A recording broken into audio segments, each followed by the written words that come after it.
Hola a todos, mi nombre es Juan Carlos Fontanillas Pérez, soy profesor de zoología en la Universidad Complutense de Madrid, especialista en helicicultura, en lo cual llevo trabajando más de 35 años, y es para mí un gran placer, pues poder colaborar en este curso.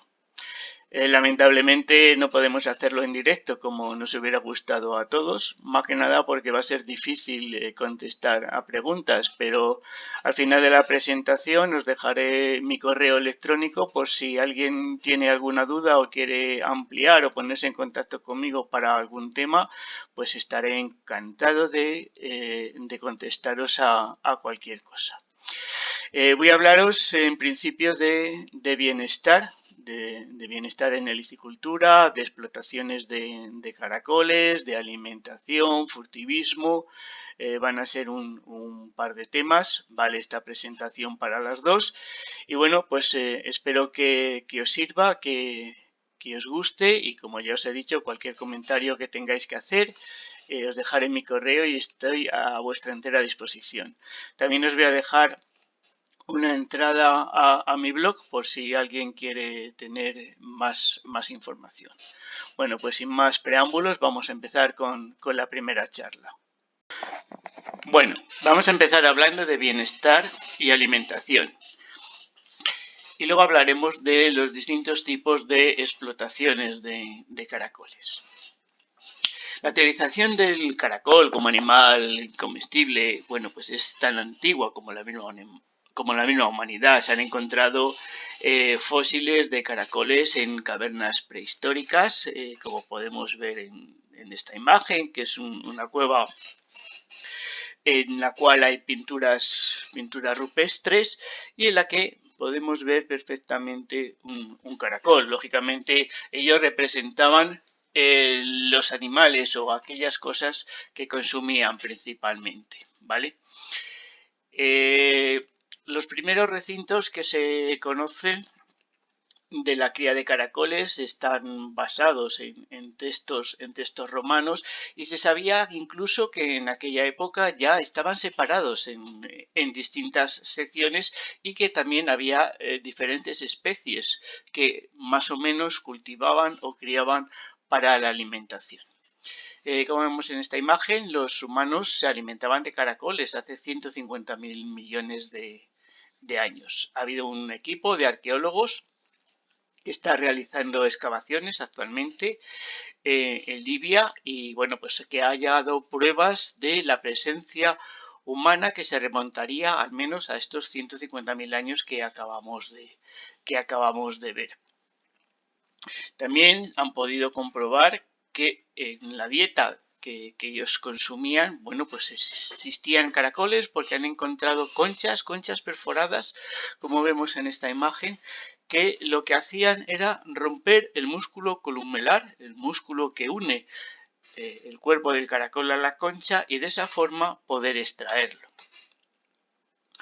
Existen distintos grabados y textos, sobre todo de Plinius, que habla de cómo se cultivaban. Hay escritos, hay descritos criaderos de caracoles que la verdad es que, bueno, pues no se diferencian mucho con los criaderos que tenemos en la actualidad, salvando lógicamente la distancia en el tipo de maquinaria y de tecnología, pero ellos ya hacían cascadas en los que caía agua, ese agua chocaba contra las rocas y establecía una humedad ambiental dentro de la zona donde criaban los caracoles, algo que como luego veremos es fundamental para la cría del caracol. Siempre que nosotros criemos caracoles, lo que tenemos que intentar es recrear de alguna forma cómo es su vida en la naturaleza. Bueno, pues los romanos ya lo tenían establecido. Nosotros ahora lo hacemos con otros sistemas completamente diferentes y mucho más modernos, ¿vale? Pero bueno, como vemos en estas imágenes, bueno, pues hay textos, hay mosaicos romanos en los cuales se representaban los caracoles porque formaban parte de su vida, formaban parte de su alimentación. También se han encontrado restos de caracoles y restos de criaderos de caracoles debajo de Pompeya, de los restos de Pompeya, que como sabemos fue sepultada por el Vesubio, una explosión del Vesubio que cubrió toda Pompeya con las cenizas, y cuando se han ido retirando las cenizas se han encontrado gran cantidad de conchas de caracoles que lógicamente representan o corresponden a criaderos de caracoles que ya tenían en aquella época. Los caracoles también en la época romana, bueno, pues eran muy apreciados por su uso medicinal.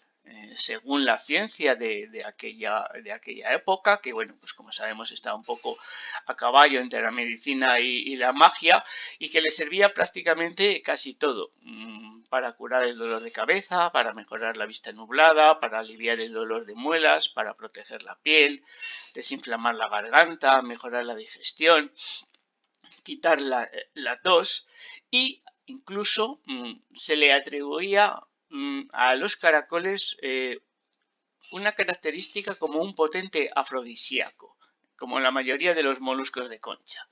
Bien, es cierto que en la actualidad sí que se sabe, y luego hablaremos de ellos, de esas características o propiedades medicinales que tienen los caracoles. Como prueba de todo esto, bueno, pues han encontrado, como vemos aquí, como podemos ver en la imagen que se encuentran en el Museo Metropolitano, son unos instrumentos que servían tanto para comer caracoles como para comer huevos pasados por agua, y así están descritos en los textos.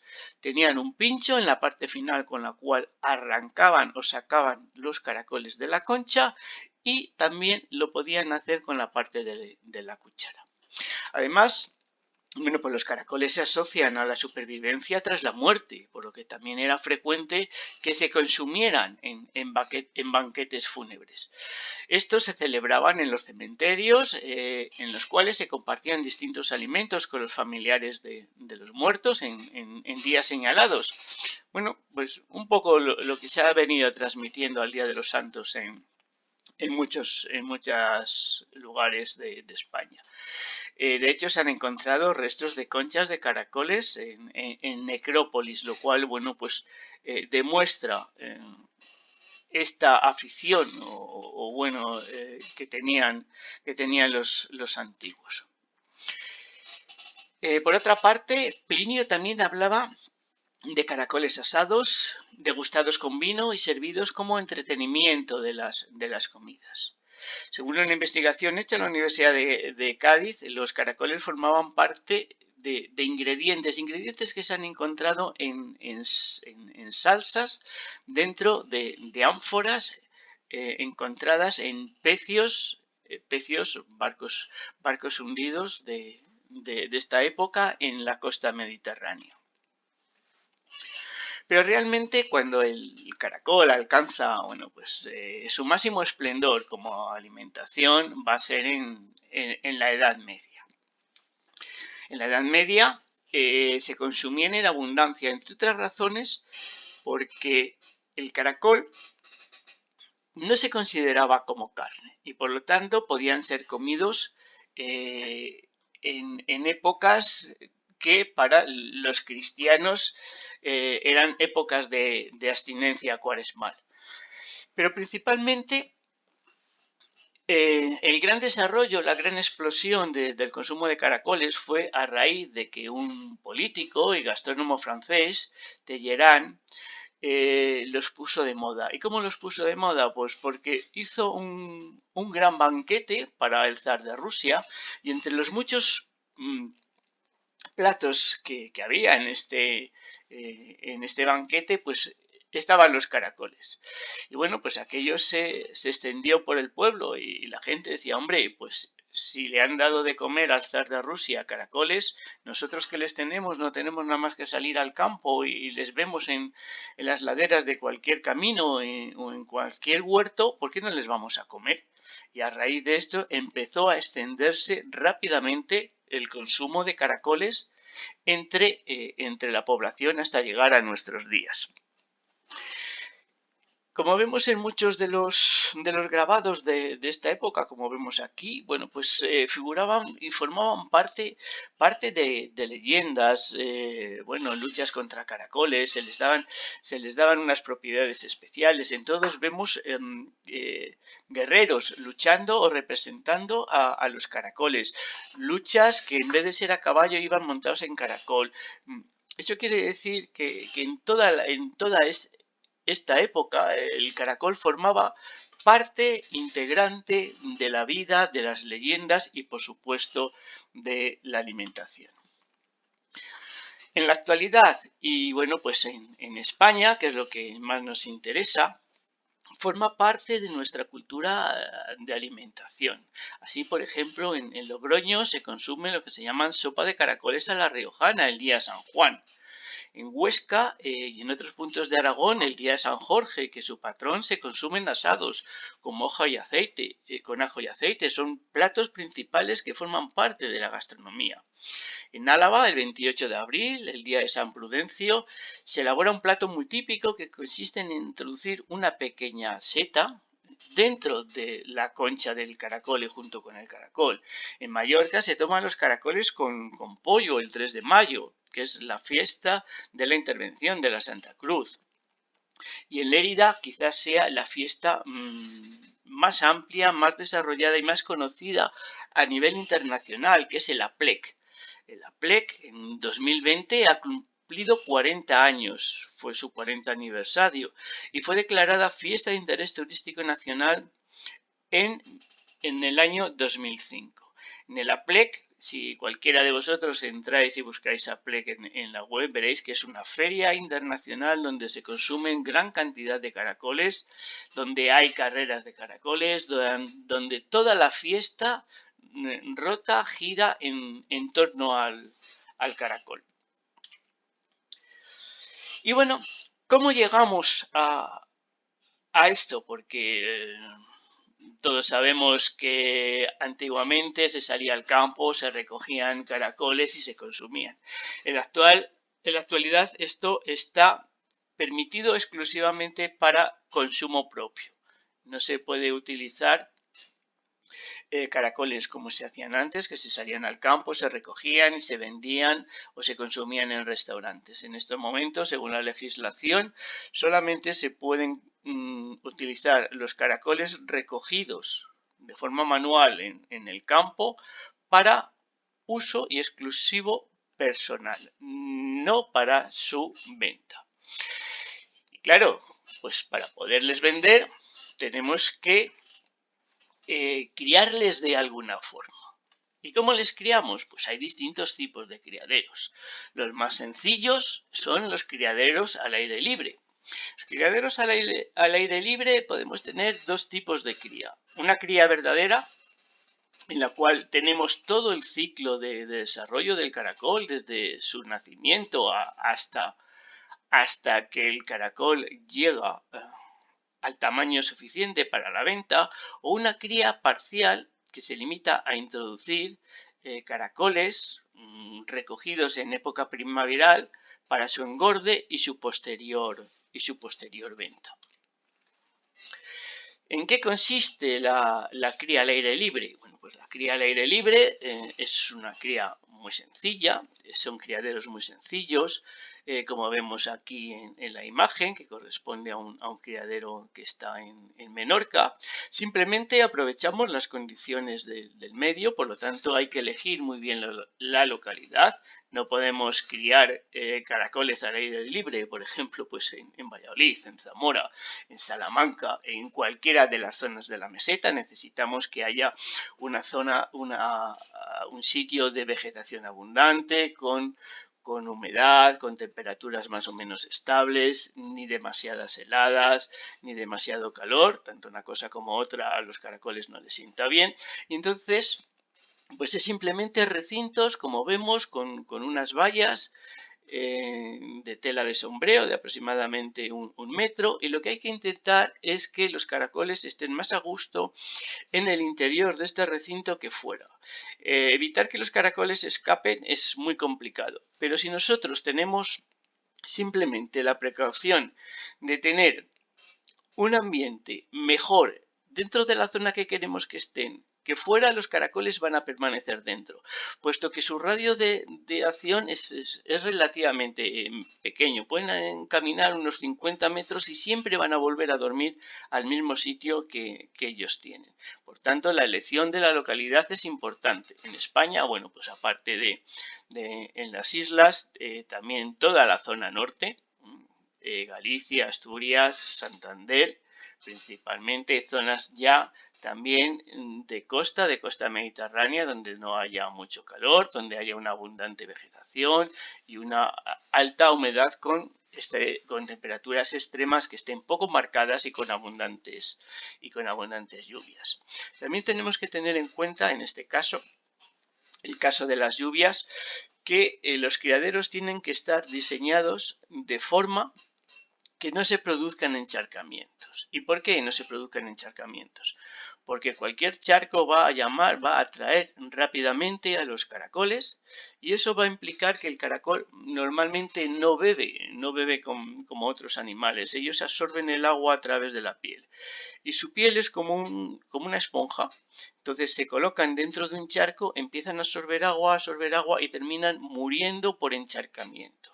Por lo cual no podemos tener un criadero de caracoles al aire libre donde haya charcos porque se nos van a morir. Podemos tener vegetación que haya en la zona o podemos hacerlo mejor. ¿Y eso qué es? Pues sembrarles alimentos que a ellos les guste comer, como puede ser coles, como puede ser soja, el trébol, por ejemplo, no les gusta mucho, pero sí que les va a servir de protección. Claro, todo eso implica que son plantas anuales que todos los años hay que renovar y hay que plantar. También tenemos una forma mucho más eficiente, que es plantarles un tipo de vegetación que les sirva solamente para refugio, para mantener la humedad, y luego alimentarles a base de piensos compuestos. Eso es lo ideal. Siempre hay que ponerles refugios que pueden ser de madera, que pueden ser ladrillos, pero muy importante, sobre todo en zonas donde en determinadas épocas del año aumente mucho la temperatura, como puede ser en los meses de agosto, o donde pueda haber heladas en invierno, es retirar estos refugios. ¿Y por qué retirar los refugios? Porque si nosotros les dejamos un refugio hecho, por ejemplo, con tejas, que es lo que normalmente se va a utilizar, en épocas de máximo calor es como un horno. Ellos se encuentran protegidos debajo de la teja, pero lo que no se dan cuenta es que va aumentando la temperatura que debajo de la teja puede alcanzar temperaturas muy elevadas que llega a matar a los caracoles. Y en invierno pasa lo mismo.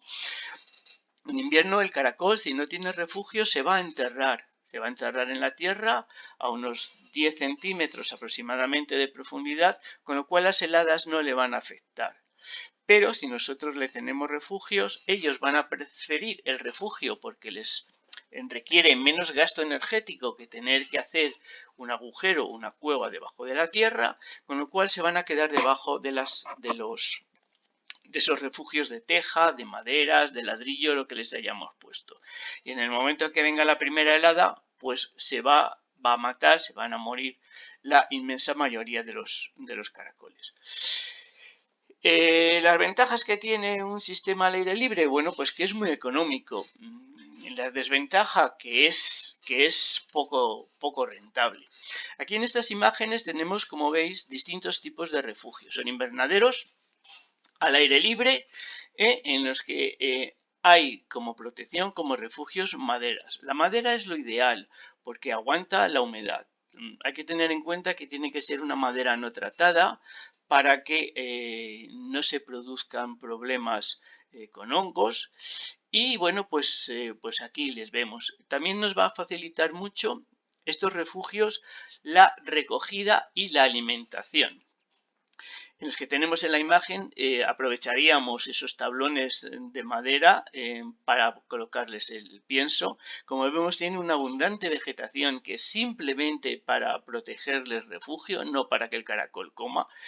y aprovecharíamos esas tablas para ponerles el pienso encima y que ellos comieran libremente, y también nos va a facilitar luego después la recogida de caracoles en época de recolección.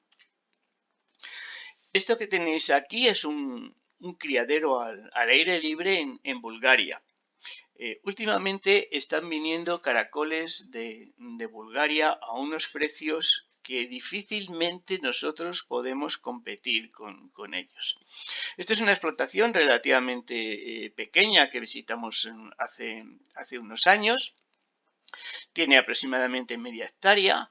Como veis, hay abundante vegetación, con pasillos por donde los operarios pasan y unos tablones colocados en el suelo sobre los cuales se les echa el pienso, y debajo de ellos están los caracoles. ¿Y por qué es difícil? Bueno, pues es difícil competir con estas explotaciones porque allí tienen grandes extensiones de terreno. Utilizan a gente de los pueblos de la zona para que vengan a recoger los caracoles el día que hay tormenta, y se les paga muy poquito, y no dan mucho trabajo. Tienen un guardia en la puerta, normalmente armado con un rifle, para evitar que entren tanto depredadores animales como depredadores humanos. Estas explotaciones cada año la mueven de sitio, la pasan a la parcela de al lado, y están llegando a España a unos precios muy competitivos. ¿Cómo podemos luchar con ello? Luego hablaremos de la legislación y de los fraudes.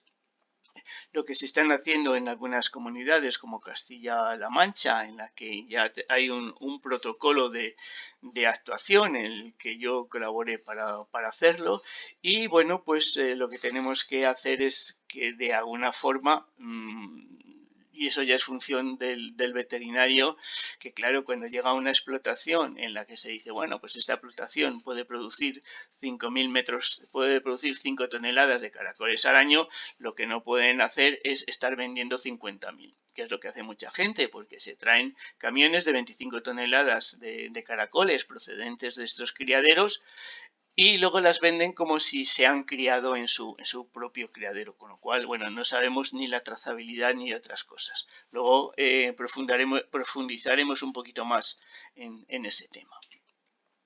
Luego tenemos otros sistemas de cría que se utilizan, que son sistemas de cría dentro de invernaderos.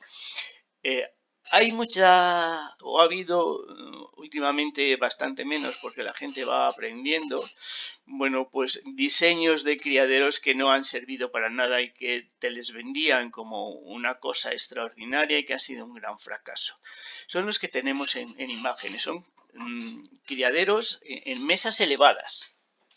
Esto da un trabajo, queda muy bonito en la imagen, muy bonito durante los primeros meses, pero es muy difícil de mantener. En cuanto hay que empezar a hacer labores de regeneración de la tierra, pues la verdad es que no funcionan, fueron un auténtico fracaso, y que bueno, pues es importante también que se sepa, porque todavía algunas empresas de estas siguen intentando vender su sistema, y es importante saber que este sistema no va a funcionar. Aparte que es implica un gasto importante, pues la verdad es que no funciona. ¿Qué es lo que está funcionando realmente? Bueno, pues realmente lo que están funcionando son un sistema mixto, ¿vale? Sistemas mixtos en los cuales tenemos una cría controlada dentro de una nave perfectamente climatizada, con unas baterías que nosotros diseñamos y que tenemos patentadas ya hace años, y luego después se hace un engorde en invernaderos, invernaderos tipo túnel, o también se pueden hacer en zonas en las que nos lo vaya a permitir cría al aire libre. Aquí tenemos un esquema de cómo es esa nave. Llevaría una sala de reproducción, lógicamente una sala de máquinas donde van todos los aparatos necesarios, una sala de incubación, un almacén. Como vemos, las dimensiones no son demasiado grandes. Hablamos de una nave de 15 metros de ancho por 20 metros, y esto sería suficiente para obtener entre 5 y 10 toneladas de caracoles anuales. ¿Cómo funcionan los invernaderos? Bueno, pues los invernaderos lógicamente van a necesitar tener un sistema de calefacción. Sistema de calefacción porque la temperatura óptima de los caracoles es entre 18 y 20 grados. Y el único sistema de calefacción que va a funcionar es un sistema por suelo radiante.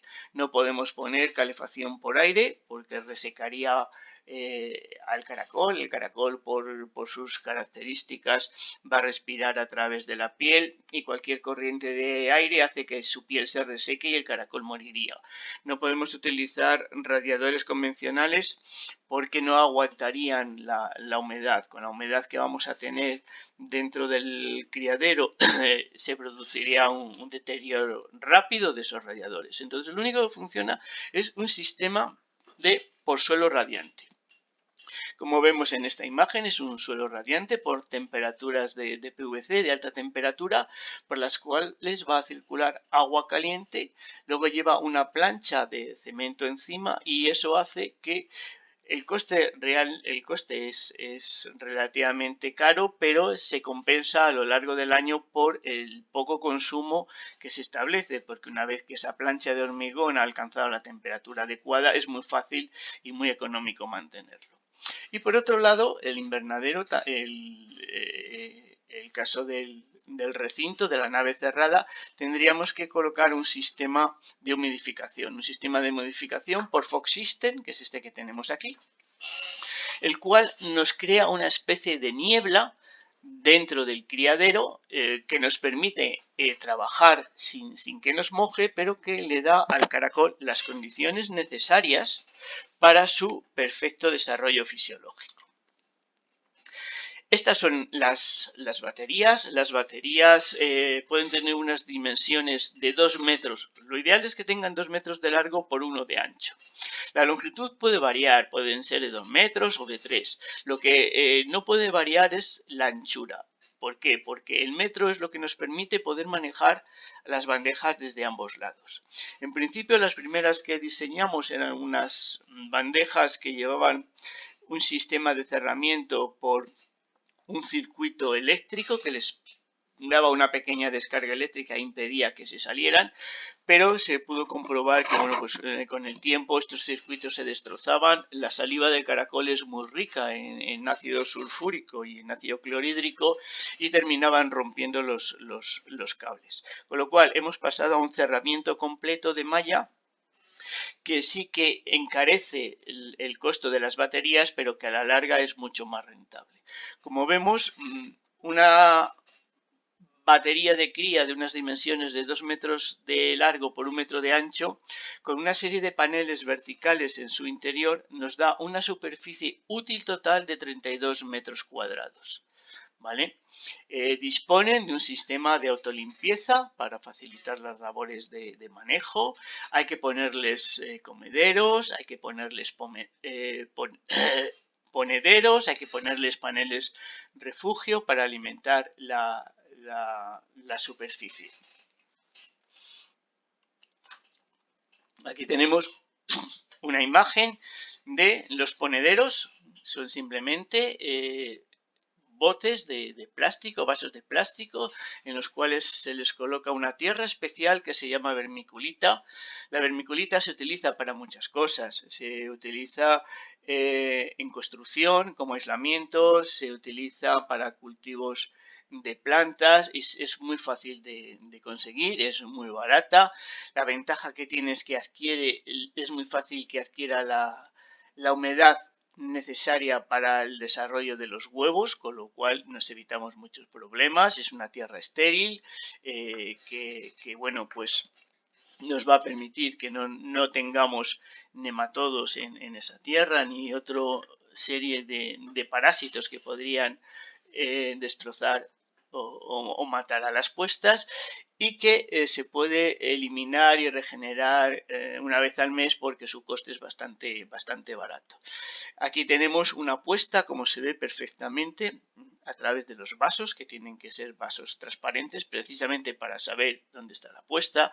Esto es una sala de incubación, como vemos, con una serie de cajas invertidas donde tenemos los alevines, y ahí vamos a tener los alevines pues dependiendo de un poco de las condiciones del invernadero. Pueden estar desde unos días hasta varias semanas hasta que podamos soltarles en el invernadero. Cada puesta tiene aproximadamente pues entre 80 y 120 huevos, depende un poquito de la especie, y su tiempo de incubación es relativamente corto, unos 13 días aproximadamente. Aquí tenemos otras imágenes de esas baterías. Son baterías que pueden tener dos alturas, como vemos aquí en la parte inferior, o solamente una, dependiendo de las condiciones que necesitemos en ese momento. Y los paneles verticales, que lo que nos sirven es para aumentar la superficie y servirle de refugio a los caracoles. Estos paneles verticales tienen que estar hechos de tela mosquitera, porque se pueden hacer también de plástico, pero el problema de plástico es que el caracol se queda pegado, le sella con su moco, y aunque tengamos una humedad muy alta en la habitación, pues no les llega a entrar por ese aislamiento. En cambio, si nosotros tenemos una tela mosquitera, no les es posible hacer un cerramiento hermético, con lo cual a través de los agujeritos de esa tela pueden entrar, y ellos son capaces de saber la humedad que existen y cuándo tienen que activarse. Aquí tenemos una imagen más ampliada de esa sala de incubación, de esos botes de puesta y de una caja en la que tenemos los alevines recién nacidos. ¿Cuál es el ciclo? Bueno, pues le tenemos más o menos en este cuadro. Tenemos la nave climatizada, aproximadamente esa nave climatizada la solemos tener en marcha de febrero a mayo. En principio nada más, se podría mantener todo el año, pero lo normal es tenerla desde febrero hasta mayo. Nos van a salir los alevines, y con esos alevines que nos nacen podemos hacer dos cosas. Una, llevarlas a un invernadero, en donde estarán de marzo a septiembre, donde van a engordar y alcanzarán su máximo desarrollo en septiembre. O bien, otra cosa que se suele hacer es vender directamente los alevines. ¿Y por qué vender los alevines? Pues vendiendo los alevines primero nos evitamos todo el proceso de alimentación y cuidado desde los meses de marzo a septiembre, disminuyendo la posibilidad de muerte de esos animales.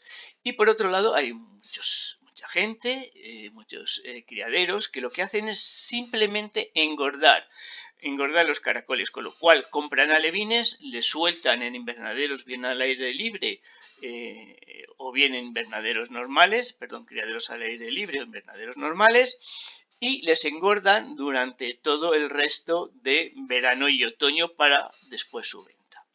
En septiembre y octubre se recogen los caracoles que ya han alcanzado su tamaño y se pueden vender directamente.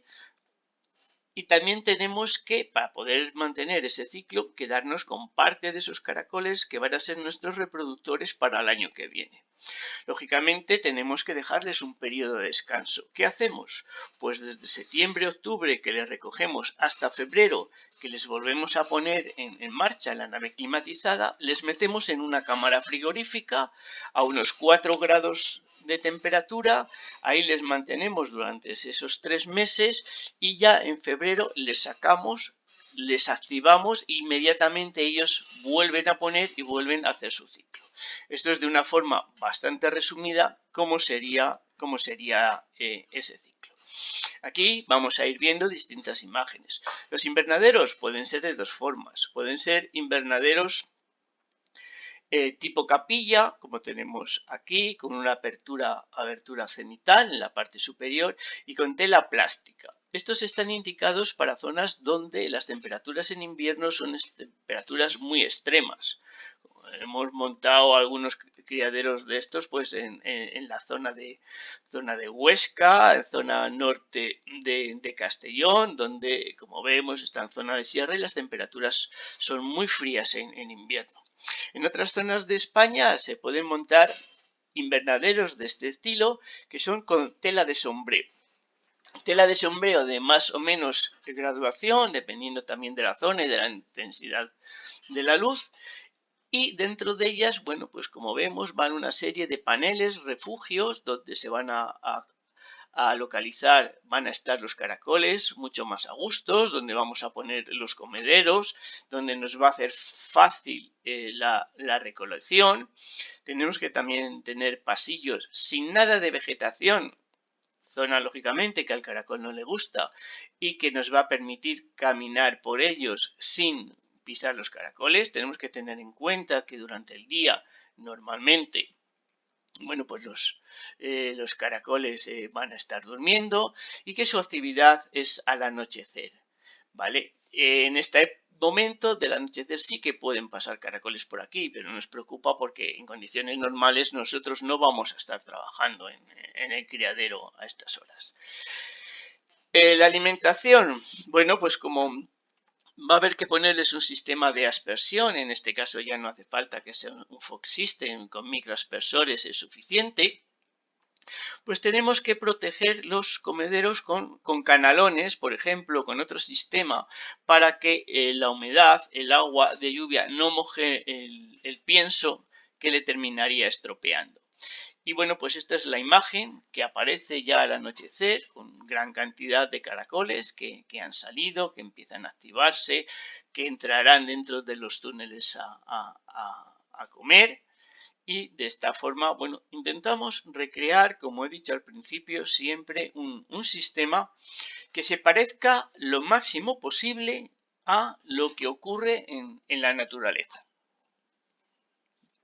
En la naturaleza, el caracol utiliza las horas nocturnas, que son horas más frescas, de unos 18 grados de temperatura, en los que la humedad es más alta para activarse, para comer y para reproducirse. Pues eso es lo que nosotros tenemos que intentar recrear. Lo que no podemos hacer es al caracol crearle estrés. Es un animal que se estresa con bastante facilidad, ¿vale? Y estamos hablando de bienestar animal, de cuál es del bienestar que necesitan los caracoles. A los caracoles hay que tratarles con cariño. Hay que tratarles con cuidado, tienen una concha relativamente delicada. Si nosotros les cogemos, les estamos moviendo constantemente, les estamos haciendo que sometiéndoles a temperaturas altas o temperaturas bajas, a corrientes de aire, todo eso estresa al caracol. Y ese estrés del caracol se traduce en una debilidad y en una facilidad para tener problemas patológicos, sobre todo problemas producidos por pseudomonas. Hay una pseudomona que es la pseudomona aeruginosa que vive con el caracol de forma saprofita, pero que en determinados momentos de estrés del caracol se activa y es el responsable del 90% de las muertes de los caracoles. Por tanto, al caracol hay que tratarle con cuidado. Cuando se van a limpiar las instalaciones, lógicamente al caracol hay que moverle, pues hay que recogerle, colocarle en unos cestos, pero no someterle como yo he visto que para limpiar los caracoles, porque estaban manchados, cogían con una manguera y les enchufaban agua. Eso al caracol le produce mucho estrés y seguimos intentando hablar de bienestar. Tenemos que tener en cuenta que todas las instalaciones ya, no solo porque lógicamente cuanto más a gusto esté el caracol más nos va a producir, sino porque bueno, pues es un animal y tenemos que vigilarle. Y una de las cosas importantes que un veterinario tiene que ver a la hora de ir a ver una explotación es que esos caracoles estén en buenas condiciones. Indudablemente porque esas buenas condiciones se van a traducir en que van a llegar mejor al mercado. Bueno, Aquí tenemos otros tipos, como veis, hay muchas formas de tipos de invernadero.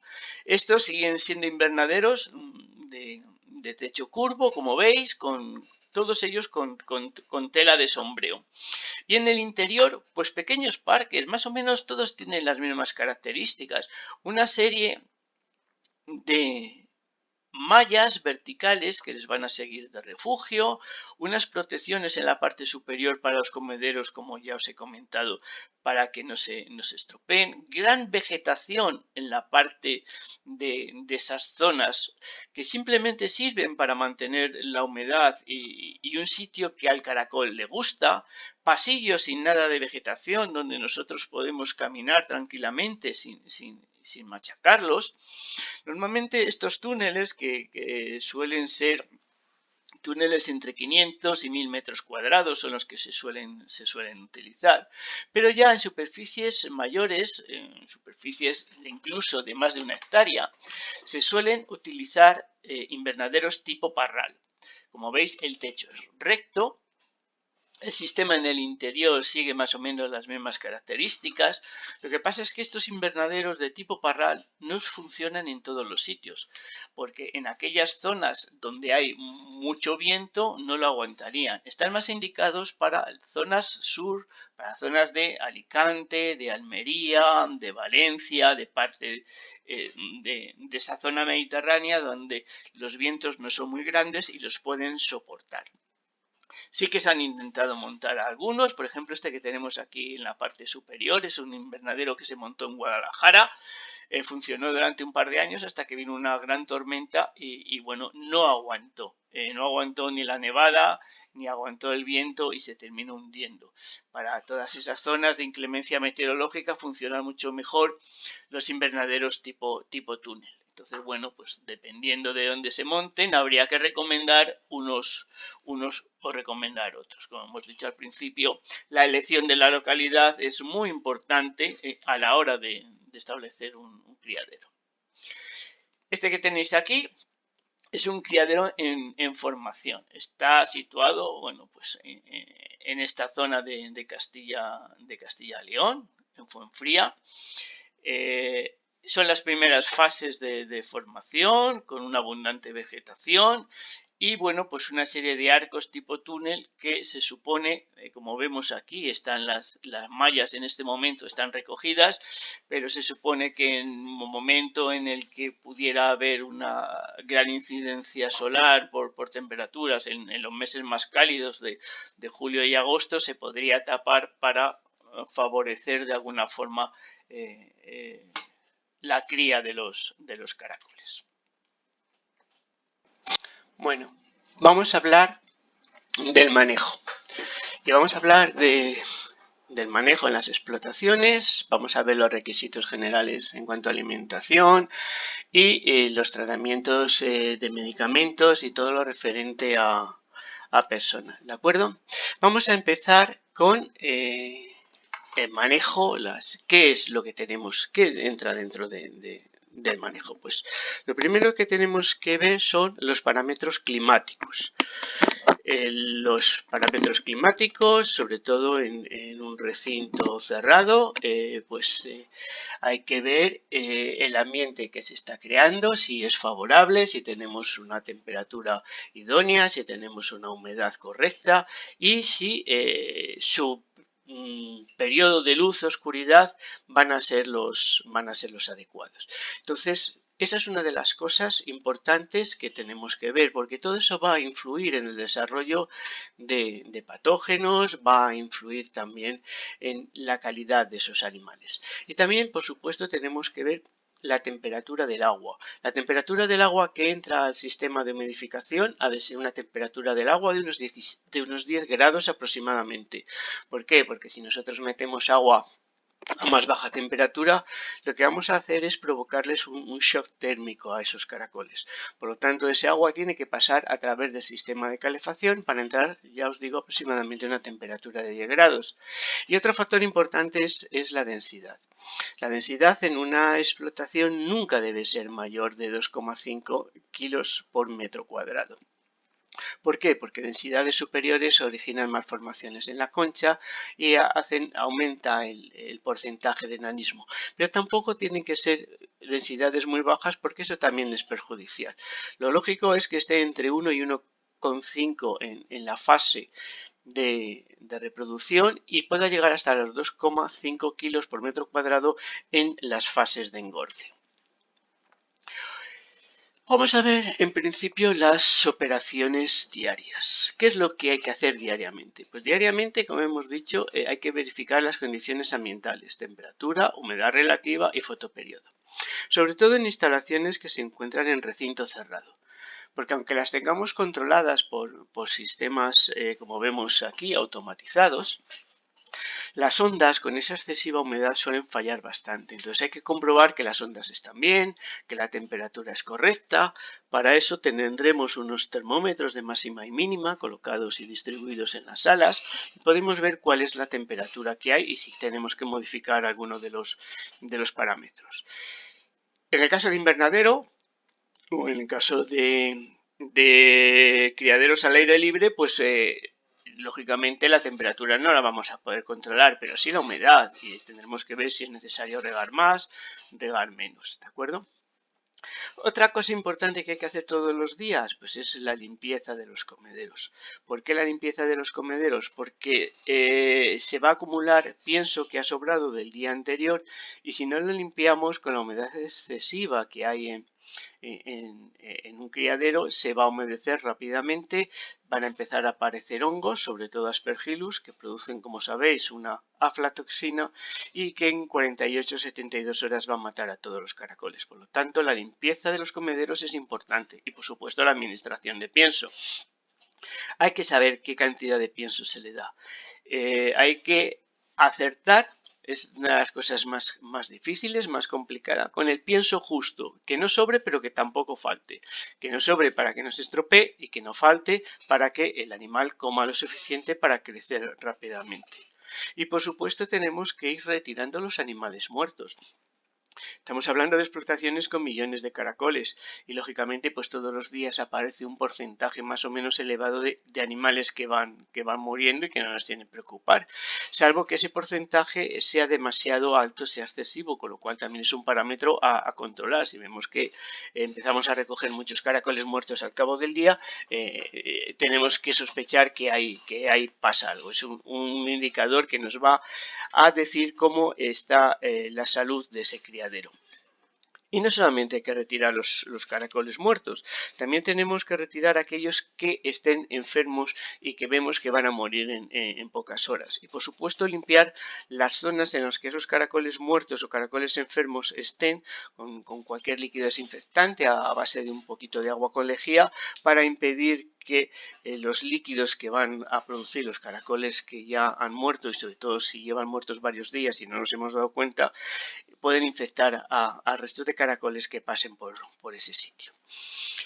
En cuanto a las operaciones semanales, se han de sustituir los ponederos. Hemos hablado antes que les íbamos a poner unos ponederos con una tierra especial, que es vermiculita. Entonces, una vez a la semana hay que retirar esos ponederos, airear la tierra que hay en ellos, comprobar que no hay ninguna puesta que se nos haya pasado en su interior y volverles a colocar. Normalmente, al ser ponederos transparentes, pues cuando hagamos una inspección diaria vemos si hay una puesta. Si hay una puesta se coge, se retira y se lleva a la sala de incubación. Si no vemos ninguna puesta, pues le dejamos y cada 8 días se retiran, porque hay veces que los caracoles hacen la puesta justamente en el centro y no la podemos ver, con lo cual pueden eclosionar y la perderíamos. Y por supuesto, si vemos que la tierra está muy estropeada, ¿por qué? Porque los caracoles, cuando hacen el hueco para depositar la puesta, luego lo van a tapar con excrementos. Si ha habido muchas puestas en ese ponedero, va a haber mucho acúmulo de excrementos y entonces hay que retirarlo. Pero eso es algo que ya tiene que ir viendo el operario, bueno, pues cuando inspecciona esos ponederos, si ve que tiene un acúmulo de heces en la parte superior, pues se retiran, y si se ve que la tierra ya está muy contaminada, como normalmente la vermiculita, que es lo que se utiliza, es relativamente barata, pues se elimina ese pone vermiculita nueva. También semanalmente pues tenemos que revisar las cajas de los alevines cada 3 o 4 días y limpiarlas. No se deben de limpiar diariamente porque los alevines tienen la concha muy delgadita y son muy frágiles y les puede producir problemas con su manejo. Entonces con limpiarlos un par de veces a la semana es suficiente. También tenemos que comprobar la densidad. En esas primeras fases los alevines crecen rápidamente, entonces si les vamos a tener más de 1 o 2 semanas dentro de la sala de incubación, pues tendremos que ir redistribuyendo los caracoles que tenemos en cada una de las cajas, que la tenemos aquí abajo, se ve perfectamente, para que la densidad sea correcta y no haya ningún problema. Y también cada 8 días hay que retirar los desechos acumulados en el suelo. A ver, las baterías hemos dicho que tenían 2 pisos, ya hemos visto alguna imagen. La batería inferior, los desechos caen directamente al suelo. La batería superior, los desechos quedan entre las 2 bandejas, en donde hay una plancha de separación, y eso hay que retirarlos una vez a la semana por higiene normal. Pero también, tanto los invernaderos al aire libre, los criaderos al aire libre, como los invernaderos debajo de las zonas de refugio, de las tejas, de las maderas, de lo que tengamos para refugio, se va a acumular gran cantidad de heces. ¿Por qué? Porque los caracoles permanecen allí la gran cantidad de horas del día y van a acumularse los desechos. Entonces, una vez a la semana también hay que limpiar, hay que recoger, hay que retirar todos esos excrementos, incluso cambiar la zona de los refugios, modificarla para facilitar que ese invernadero, que ese criadero al aire libre se vaya regenerando paulatinamente. Una vegada fetes les postes d'ous, es traslladen a la sala d'incubació, el segon estadi del curós procés de la cria semi-intensiva. Les postes les passem a caixetes i després els fiquem les plaques Petri damunt perquè els caragolets quan isquen s'enganxen a dalt. Veieu que així està el got en la placa Petri i així ja són els caragolets que han eixit i estan enganxats a la tapa. Bueno, vamos a ver las operaciones específicas en cada una de las fases de producción y vamos a empezar por la primera fase que se empieza siempre cuando se entra en una explotación, que es por la fase de incubación, que es la fase menos contaminada. Como hemos visto, tenemos que coger los botes de puesta, se lleva a esa sala de incubación. Se les coloca una placa de Petri perforada en la parte superior para que los alevines, cuando eclosionen, se vayan a quedar pegados directamente en esa placa. Los caracoles siempre tienden a ir hacia arriba, con lo cual es muy fácil la separación. Hay que vigilarle todos los días, hay que darle la humedad necesaria a esos botes de puesta y vigilarlos para ir retirando las puestas cuando tengan 24 o 48 horas que hayan eclosionado. Y ya pasarlas a cajas de incubación. Estas cajas de incubación, ya estaríamos en la primera fase de cría. Como vemos aquí en la imagen, tienen una plancha de espuma en la parte inferior, que se utiliza normalmente espuma de tapizado de 1 centímetro de grosor, para dar humedad a esos alevines. Esa sala no tiene sistema de humidificación propio, sí que tiene un sistema de calefacción, donde además la temperatura debe ser un poquito superior para facilitar el desarrollo, debe estar entre 20 y 22 grados. Pero la humedad la vamos a ir dando directamente nosotros a esas cajas donde están los alevines, gracias a esa esponja que vamos a humidificar cada 2 o 3 días para mantener la correcta humidificación. En las cajas eran unas cajas de plástico de aproximadamente 50 por 30 centímetros, que es un tamaño bastante fácil de manejar. Y lo que tenemos que hacer es, bueno, pues como hemos dicho antes, limpiarlas cada 2 veces a la semana aproximadamente, cada 3 o 4 días. Los caracolitos hay que utilizar, si es posible, unas pinzas entomológicas, que son unas pinzas muy flojitas, o también nos la podemos fabricar nosotros con una brida de plástico doblada en forma de V, que va a ser fácil coger los caracoles sin que estos se rompan. En esa sala de incubación van a estar un máximo de 30 días. Y luego después o pasarían a la venta como alevines o les introduciríamos bien en los invernaderos o los criaderos al aire libre. No tienen por qué estar 30 días. Podemos tenerles una semana, 15 días, dependiendo un poco de cuáles sean las condiciones que tenemos en el resto de las instalaciones. En cuanto a la fase de cebo, se va a desarrollar ya normalmente en los invernaderos o en los criaderos al aire libre. Lógicamente tenemos que controlar el índice de crecimiento, el índice de peso, tenemos que ir viendo si los caracoles crecen adecuadamente, si no crecen, porque eso nos puede dar una idea de que a lo mejor tenemos un problema en cuanto a alimentación, si no están creciendo, si no se están moviendo. Hay que limpiar también todos los días los comederos. Por lo menos un par de veces a la semana hay que quitar todos los caracoles que se quedan pegados aquí debajo de los protectores que hemos puesto en los comederos para que la lluvia o el agua de los microaspersores no moje el pienso, pues se van a quedar, como luego veremos en otra imagen, gran cantidad de caracoles, y para impedir que se queden ahí fijos y no coman, pues por lo menos una o dos veces a la semana hay que retirarlos, hay que dejarlos en el suelo, bien pues con la mano, con mucho cuidado, dependiendo del tamaño que tengan, o bien con una brocha, con un cepillito. Y bueno, pues ahí hay que hacer las labores que hemos ido diciendo de limpieza de los refugios e ir comprobando periódicamente el estado en el que están, hasta que esos caracoles alcancen, en el caso de una ELISA aspersa media, los 12-15 grados, en el caso de una ELISA aspersa máxima hablaríamos de 18 o 22 grados. Una vez que ya los caracoles han alcanzado ese tamaño, les pasaríamos a una sala donde les vamos a meter en mallas para su venta. En esa malla lo que el caracol va a hacer es que se va a opercular. ¿Qué es lo de la operculación?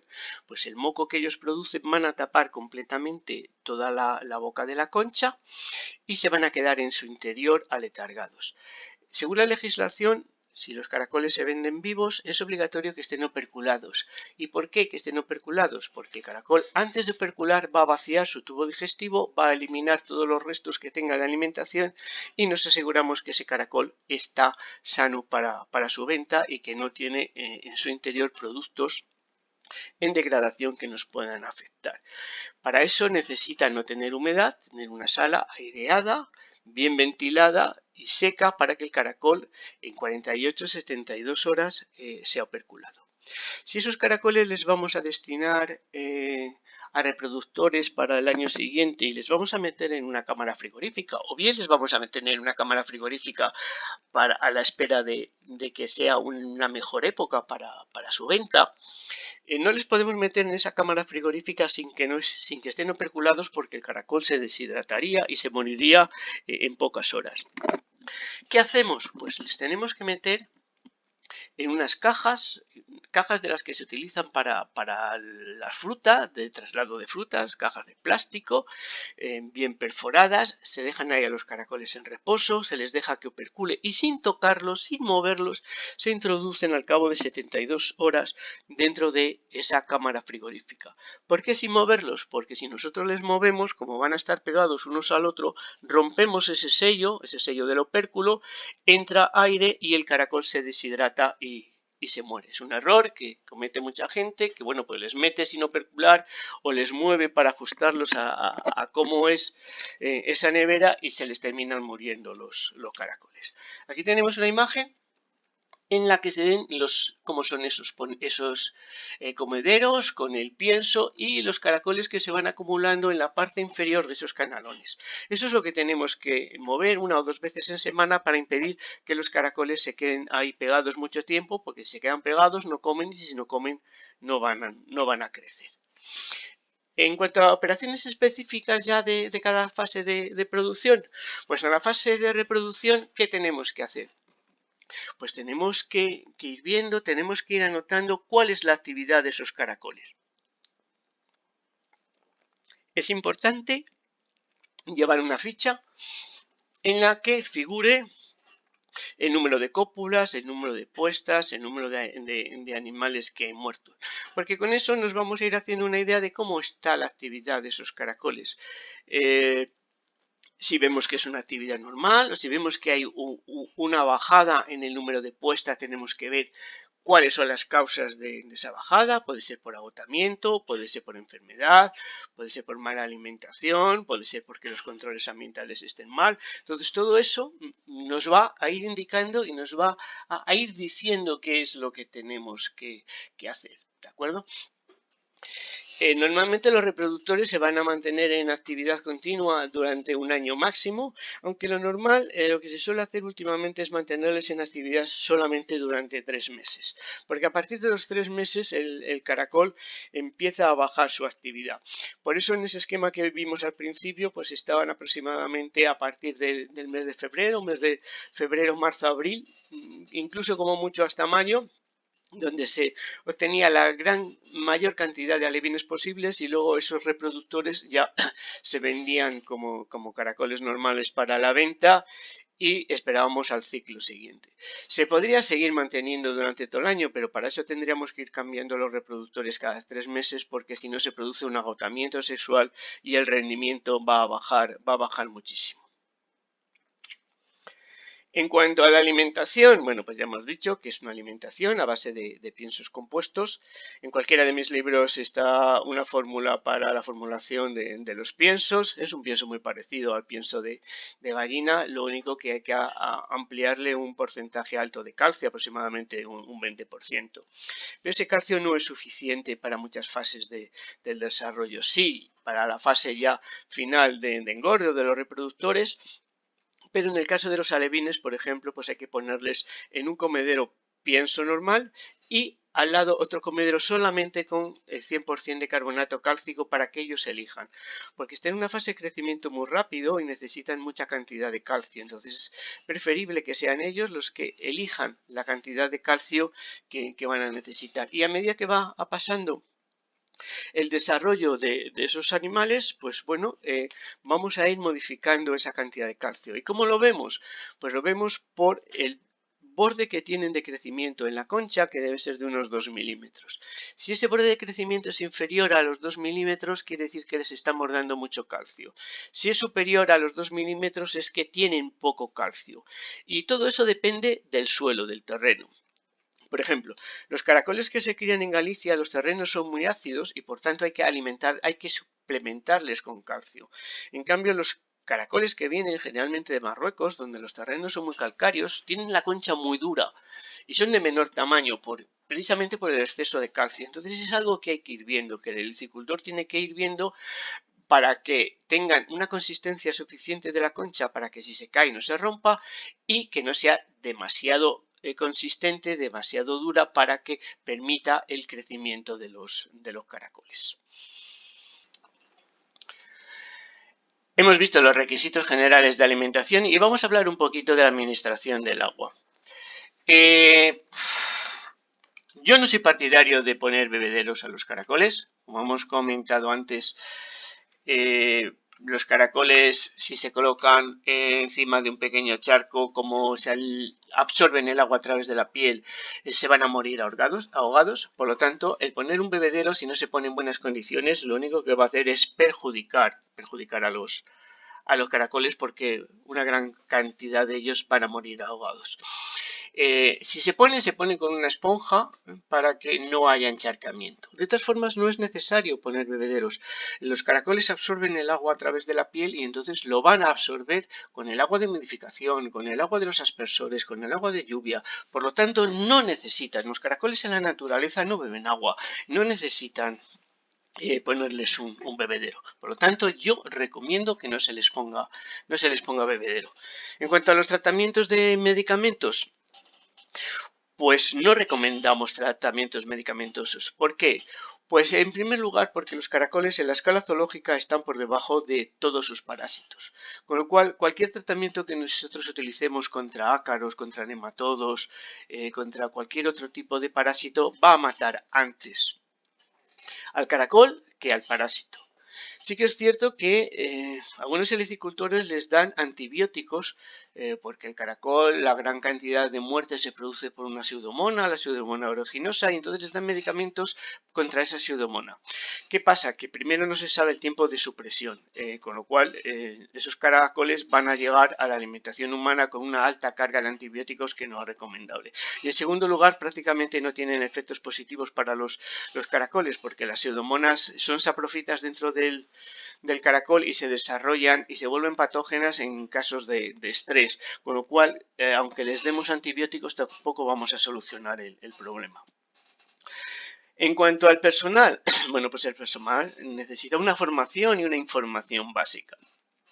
Una formación, pues hay que formarle lógicamente en el manejo de los caracoles, que lo pueda hacer de forma propia por aprendizaje.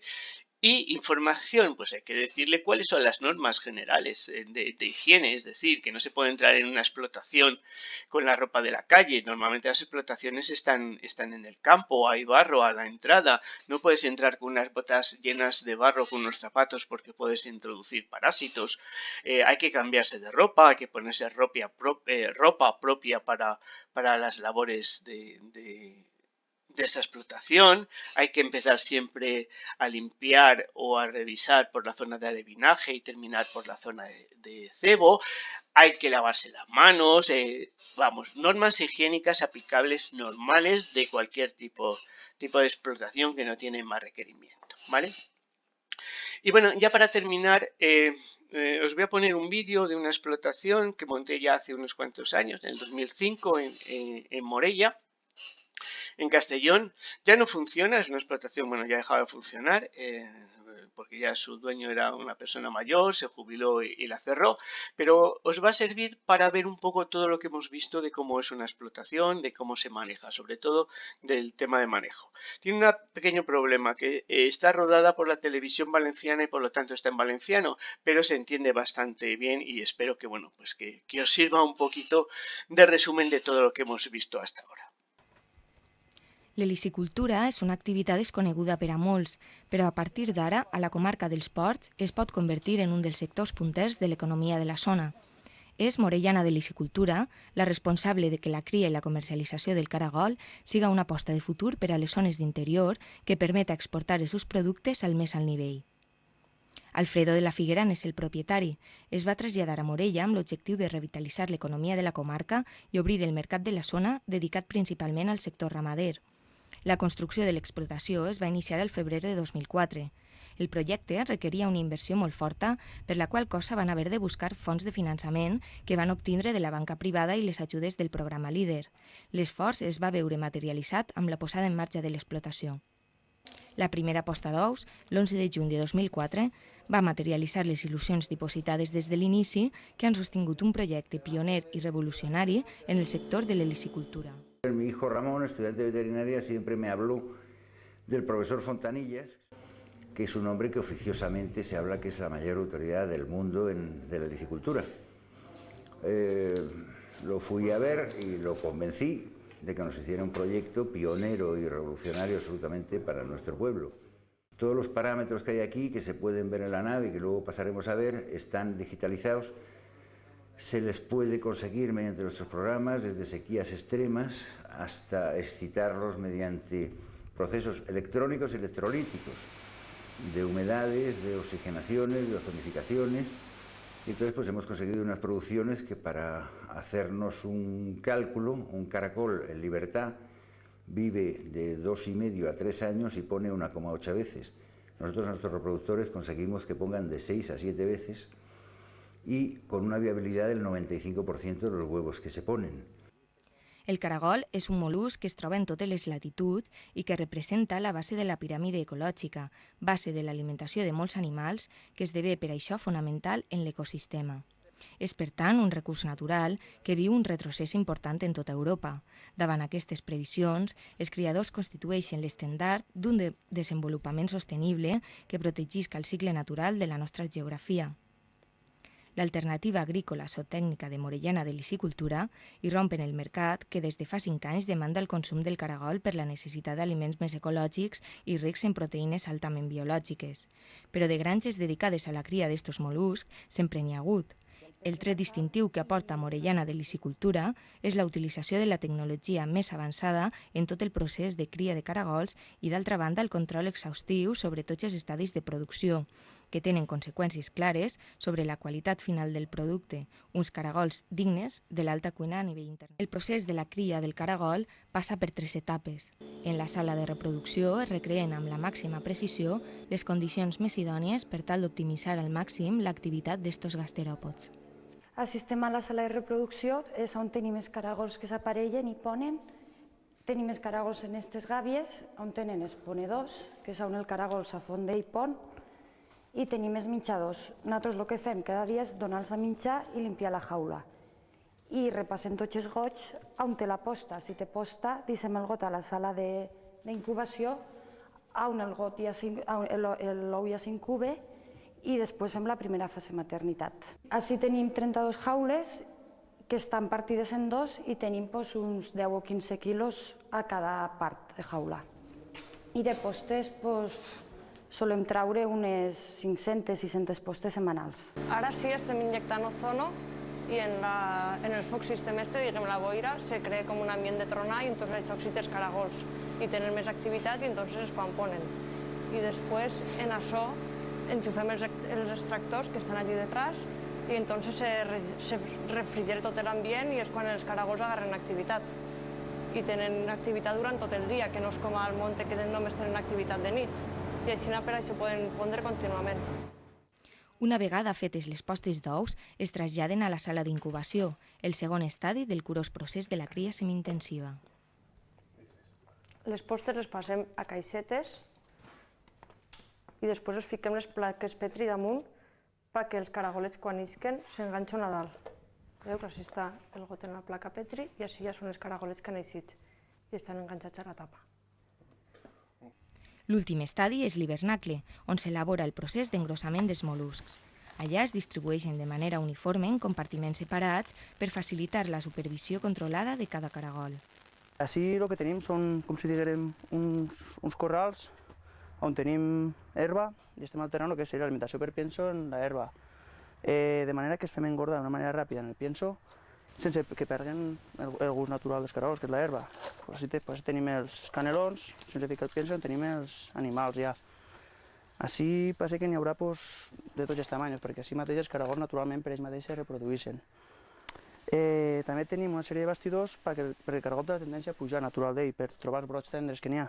Entonces ells mateixos pugen, es fiquen del bastidor i mengen. Després tornen a baixar i ja s'amaguen de l'herba. I no sé, després ara no estan muntats, però també tenim un sistema de canons perquè a l'hivern no es gelen, també per mantenir sempre la temperatura igual. Després tenim el que seria el sistema de riego. Són uns aspersors que això el que fa és simular la pluja de l'invernadero, de manera que tinguin els caragols més activitat. Tots els dies es fica el pienso i si hi ha algun caragol que ja té el tamany, se trau. Per exemple, estos, quan tenen la visera dura, per exemple, aquest exemplar estaria per traure. A poc a poc es van seleccionant els exemplars que ja tenen el tamany adequat i, en fi, això és el que fem dia a dia, si baix. Si bé durant el dia es recreen la temperatura i condicions d'humitat idònies per a la reproducció del caragol, és a la nit quan l'hivernacle acull la màxima activitat, que esdevé tot un espectacle digne de veure. Les cubetes de pinso s'amaguen baix l'extens llit de caragols que recrea una imatge d'enorme bellesa. No sabria dir-te, però la veritat és que n'hi ha molts. Passa que ara també és veritat que al ser de dia el caragol té poca activitat. El caragol és un animal que té activitat de nit, sobretot. Entres de nit i està tot el que són els bastidors, està que no es veu el plàstic. I també fan el seu característic filet platejat, de manera que sigui una alfombra tota de platejar. La veritat és que és per veure-ho.